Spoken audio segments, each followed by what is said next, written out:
Now then, friends, the picture there that you're to see next on our screen depicts one of the most far-reaching scientific experiments ever undertaken by the United States Army. 58 years ago in Havana, Cuba, Army soldiers volunteered to serve as human guinea pigs. And here you see one of them participating in a medical experiment. Panel, can you tell me to what purpose this experiment served? Yellow fever. Altogether, yellow fever, yes. This is Walter Reed's successful attempt to prove that yellow fever was carried by mosquitoes. May we see the next slide, please? Now, this is a picture of some of the volunteers who helped prove the theory by allowing themselves to be bitten by mosquitoes. The gentleman whose picture is circled there received a gold medal, which I hold in my hand. This gold medal was awarded by the Congress of the United States of America in recognition of exceptional services. Where is it? Come out. Exceptional services as a medical volunteer in the dramatic studies that led to the conquest of yellow fever. And the man who received this medal for his heroism in the year 1900 is next to me now, Mr. Gus Lambert.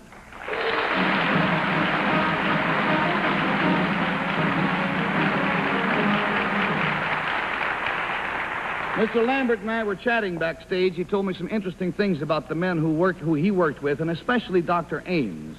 Will you tell our panel and our audience out here a little about Dr. Ames?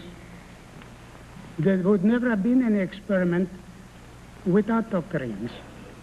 And the bill that gave us the medal was passed 30 years ago, and Dr. Ames is still an honor. There is a bill in Congress now to recognize his service, but it's in the committee, and I hope that it will be called out of the committee these times.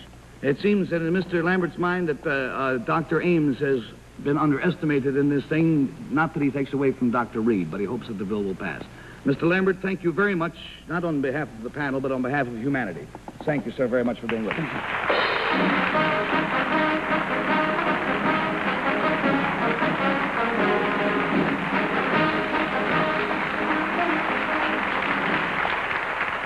Now, panel, will you put on your blindfolds for us, please? You may remove them as soon as you have asked a question. And now, as quickly as we get the blindfolds on, I will ask for our next contestant, please. Good to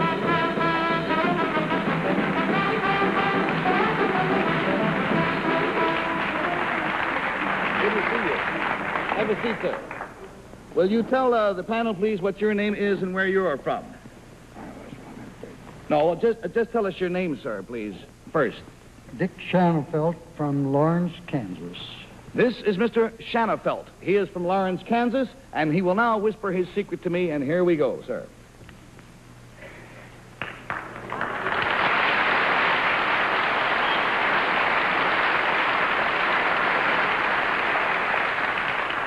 Our panel is concerned something that Mr. Shanafelt was, and we will start the questioning with, let's start it with Jane. Was, being Armed Forces Week, was Mr. Shanafelt in the Army? Yes. When he was this thing? Yes, he was. Now we go to Henry. Was he the youngest something? Were you the... Partially so. He was one of the youngest. Were you the youngest cavalryman? No. Let's go to... Partially. Yeah, he said he was one of the youngest cavalrymen. Bill Cullen? Gary, I've done nothing but goof the Air Force tonight, which hurts me. And the cavalryman gives me a tip. Were you a Rough Rider? That's sir? exactly it, yes.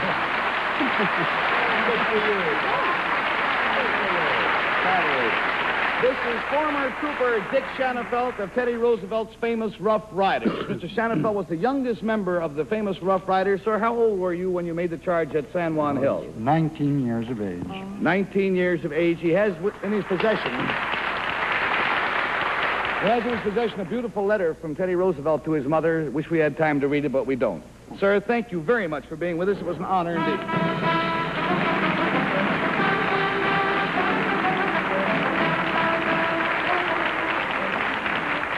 It is interesting, I think, to know that the music on tonight's program was provided by the Naval Base Band of New York. The director is Warrant Officer Donald W. Stauffer. And Mr. Stauffer has made an interesting observation about the music of our armed forces that is particularly timely with the current discussions of the unifications of the armed forces. The question comes, what would happen to the songs of the different services? So let's listen to what they would sound like if they were all played together. See how many of the songs you can recognize.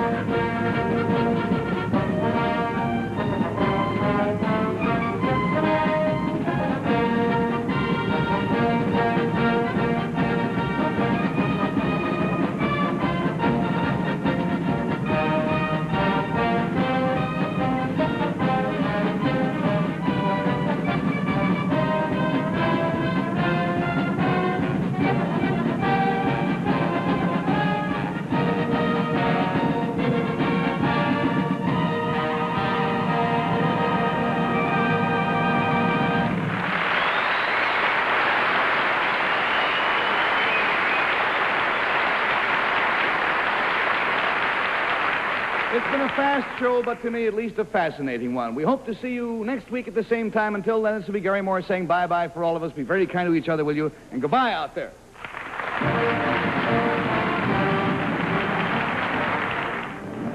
This has been a Mark Goodson, Bill Trotman production. Live music on this program was heard through the courtesy of the American Federation of Musicians, Mr. James C. Petrillo, President. This promise gown by Steele Chapman. This is John Cannon speaking.